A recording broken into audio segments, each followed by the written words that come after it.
The Diocese of Fort Worth, Texas.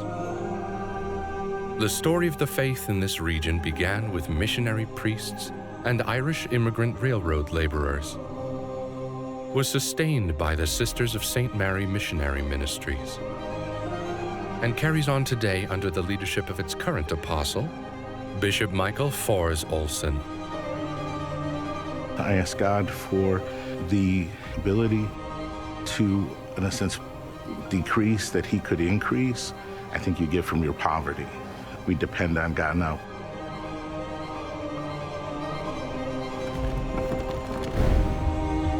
This is the story of the bishops of America, the shepherds of the past and the shepherds of today, who through their callings and ministry carry the church into the future. It's also the story of their parish, their church, the cathedral.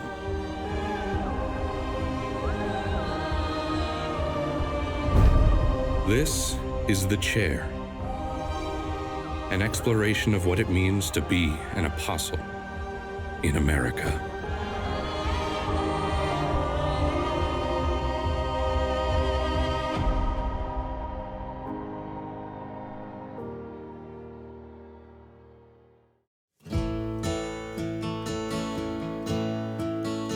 Sitting amidst the prairies and plains of North Texas is the city where the West begins, Fort Worth, Sea City of the Diocese of Fort Worth. 24,500 square miles, size of geographically the Republic of Ireland. So we go to the Panhandle, to the Oklahoma border, south to 30 miles north of Waco, and we border on the city of Dallas and in the north of Dallas suburbs. We have a rich history that comes from a lived faith in various areas that were separated from long distances, obviously. There's a generosity of the people of Fort Worth, whatever their culture is, whatever their ethnic background is. We are 55% Hispanic surname, a large number of immigrants, but also an equally sizable number of children of immigrants. There's a dedication and a pride in ourselves, in what God has done for us and calling us here. There's a certain ruggedness about the whole diocese and the people that will do it this way. You know, sometimes that can be challenging for a shepherd, but I think it's a very loving place, and it's a place that always wants to do its best. The people of God, very serious about their faith. Before settlers arrived, North Texas served as an important hunting ground for Native American tribes. Initially part of Mexico, the area became part of the Republic of Texas from 1836 to 1845, when it was then annexed by the United States. Following the Mexican-American War, 1846 to 1848, Fort Worth was established in 1849 as a U.S. Army outpost to protect American settlers along the western frontier. After the Civil War, Fort Worth really begins to grow when it becomes a stop on the Chisholm Trail for cattle drives for ranches in Texas, traveling to railheads in Kansas.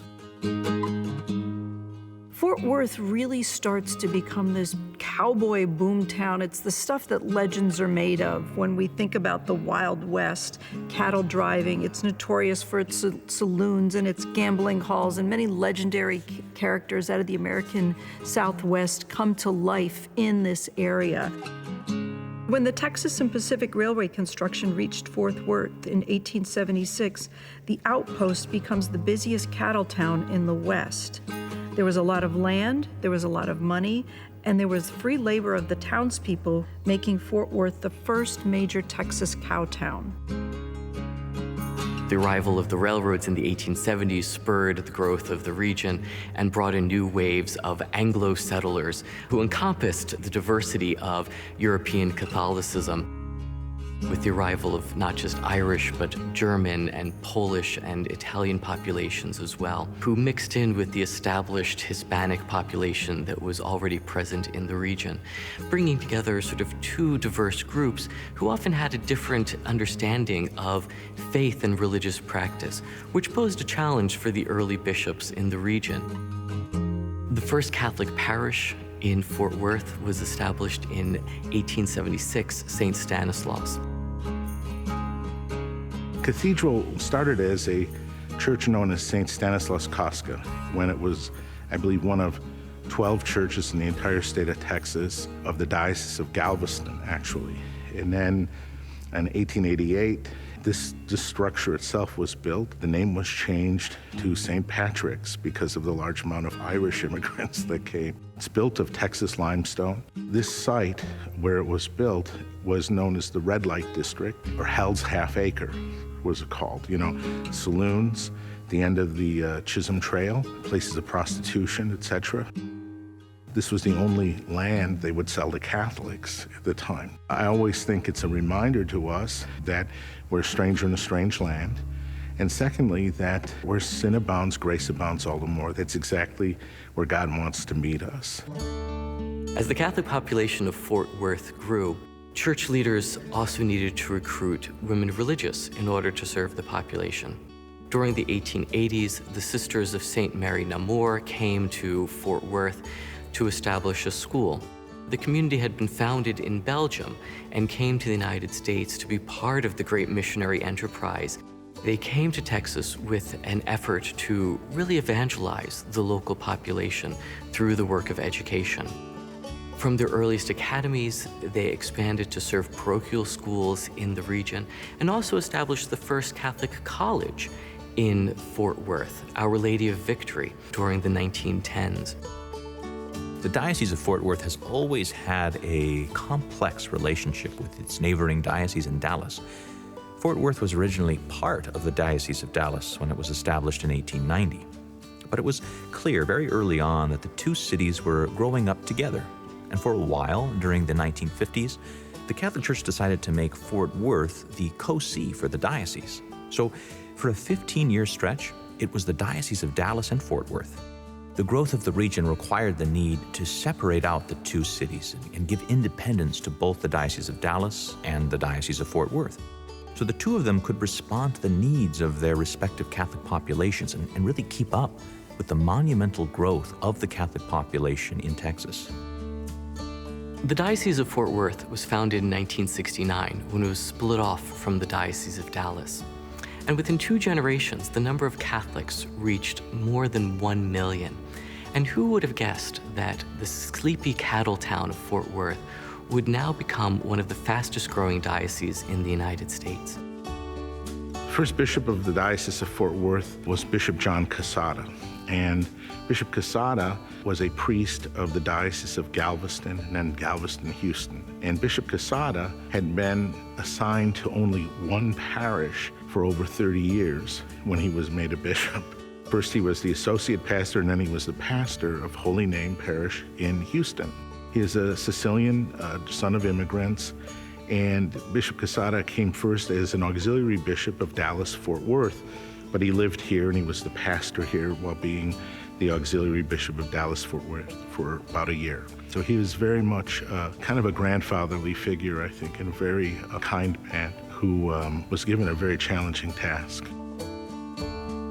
He did a lot in terms of overseeing the administrative efforts of growing this diocese, but he was a man who was very much beloved by his community and never forgot his Italian roots and the fact that he was a priest first and foremost. Bishop Joseph Patrick Delaney followed Bishop Casada as the second bishop of the diocese. He served the people of Fort Worth from 1981 until 2005, whereupon Bishop Kevin William Van took over as the chief shepherd of the diocese. During Bishop Van's tenure from 2005 to 2012, it's estimated that more than $135 million was spent on infrastructure projects to establish parishes, renovate existing structures, and to keep up with the growing Catholic population. The challenge that the Diocese of Fort Worth has had in recent years is one that is enviable for many bishops who have had to make difficult decisions to close and consolidate parishes. But the recent growth of the diocese has also spoken to kind of a recurrent problem in the local diocese, the need to find priests and religious and lay people to carry on the mission of the church. I think that's one of the challenges with vocations today. I think it's a challenge in life today. People don't want to make a decision. It comes with some sense of courage. And, if you make a decision and it's not the right decision, make another decision. And sometimes not deciding, that's a decision too. We currently have 30 vocations. Our numbers are trending younger, young men coming out of high school. Every one but one of our seminarians was either born here or has family here and belongs and is a fruit of the life of the church here. The other one came here through campus ministry and has invested in a community that way and is doing well. That's a change and a healthy sign of growth and development in the diocese here.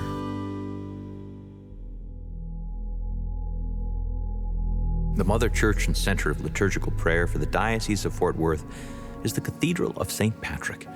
Built in 1888, it was raised to the status of co-cathedral in 1953, when the Diocese of Dallas was renamed the Diocese of Dallas-Fort Worth.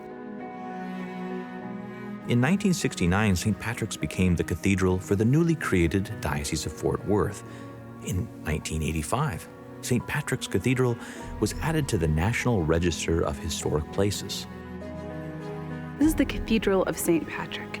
It is a medieval revival, and it really recalls a fortress on the exterior, which makes us think of the church militant. So there is the church militant, the church suffering, and the church triumphant. So here we all are as the body of Christ, and really reminded of our ultimate desire, which is to be united with Christ and all of the church triumphant. The exterior has 3 entryways, which is always a reminder of the Trinity, as well as the Arch of Constantine. There is a rose window, and it's made out of stone. This building is a registered landmark, and it reminds us of the impact of a beautiful building on a community beyond those who worship within it. The interior is eclectic, featuring Gothic revival elements, such as the lancet arches that flank the nave, as well as the more Victorian-inspired sanctuary. The ceiling is divided by bays, by very elegant wooden arches. The white walls are suggestive of a monastic tradition. Historically, there most likely would have been much more decoration to articulate the architecture. The cathedra is very French-inspired. It has a draped canopy. In this case, we really see the cathedra in its form as a throne. And the kingship that it relates to really is Christ's kingship of prophet, king, and priest. The bishop is the chief priest of the diocese, and he is the governor of this see. The cathedra itself was carved by the father of one of our retired priests, as a gift. And so it's got a personal significance to the life of the church here. The curtain behind it just is meant to highlight the chair, and that's been there since it was a co-cathedral. The cathedra inside the Cathedral of St. Patrick represents Bishop Olson's authority as the Apostle of Fort Worth. I grew up in Des Plaines, Illinois, actually, in the Archdiocese of Chicago at St. Mary's. At 14, I entered the high school preparatory seminary, which was Quigley North. Otherwise, we used to call it the True Quigley, as opposed to Quigley South. My father's not Catholic, and my father said to me, he goes, "This is what you want to do. Put your heart to it, study hard, do it well." My mother was Catholic. She was very proud, but she said, "You have to do this because it's for you, not for anybody else." And I think they were very supportive in that way of my vocation. I can think back as early as 2nd grade. I think the example of the Sisters of St. Francis, of Mary Immaculate and Joliet were wonderful examples of people of faith dedicated to putting their faith into action. The parish priests in my home parish as well were excellent examples. After my college freshman year at Niles College of Loyola in Chicago, the college seminary, my parents moved to Fort Worth, Texas. At that time, I said, I'll never move to Texas. But after 3 years of some prayer, of attending Catholic University, I discerned that there was a great need for priests here in Fort Worth. And I spent the summer of 1988 in discernment and answered the call to transfer diocese. Attended St. Mary's Seminary in Houston for my major seminary and was ordained here at St. Patrick's Cathedral on June 3rd, 1994. If you count my high school preparatory time, it was 14 years. Being in this cathedral helped me a lot in the sense of thinking the history of the place, that it really wasn't about me. I was getting in the long line of others who've come here before and challenging ways to live the faith and to serve Christ as a priest. I asked God for the ability to, in a sense, decrease that he could increase. I asked God for attentiveness to what he wanted me to do as a priest and whom I met each day, and fidelity. I asked him for the grace of fidelity to obedience and celibate chastity. I was a parochial vicar of St. Michael's Catholic Church in Bedford, Texas, which is part of the mid-cities. It's Bedford and Euless, which is due west of the airport. I think I learned a lot about listening. I had a couple pastors there. One of them taught me that really Christ asks not just our best, but he asks our all. So that means if you give your all, sometimes it's not your best, but give it anyway. 90% of life is showing up, be present. You don't have to have every answer to every question. I think sometimes presence in priesthood is very important. I learned the importance of paying attention when people ask for you, that our ministry is a ministry of inconvenience. Especially pay attention to the sick, especially the dying, what they have to say. Accompany them in their journey, because they'll continue to accompany you. I remember one lady came to me after 8 o'clock Mass in the morning. I had the 8 o'clock, and afterwards she said, "Could I see you?" And I said, "Sure." She goes, I want to ask you, would you be willing to walk with me as I'm dying?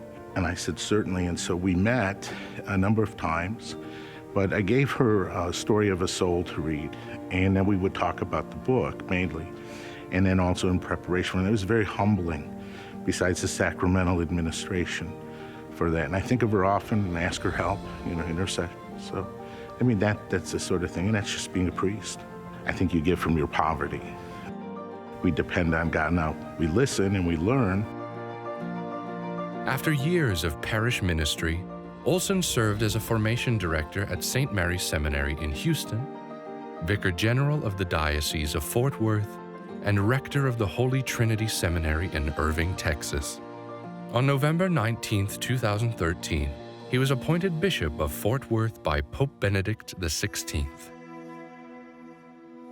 I was a rector of the seminary over at the University of Dallas. I got up early on Tuesday, it was November 12th. I checked the voicemail messages, and it was the nuncio calling, and he wanted me to call him. That was the only occurrence that ever had happened, and I just thought, to be honest with you, I thought, this can't be good. And so I did. I prayed, and then I called him back in about 2 hours, left a message, went to Mass, came out after Mass, went back to the office, and he called. He was at the bishop's conference at the time, so he said, excuse me, he was coming through the rows of chairs, I think, and so he finally came in. He asked me, first he asked me my name and my mother's name. Just told me, he said that the Pope Francis had appointed me to be the Bishop of Fort Worth. I had said a prayer, and I just said, with God's grace, I accept, and I asked your prayers, and he said, very good. I said, now what do I do now? He said, call anytime, and that began just a series of conversations for a week. And I had a week which I really was conscious of that I would never have again. So I took a lot of time visiting churches, saying some prayers. By Saturday, things had sort of started to roll for the preparation for the announcement on the 19th of November. In the years since becoming bishop, Bishop Olson has worked hard to fulfill his role of sanctifying, teaching, and governing his diocese.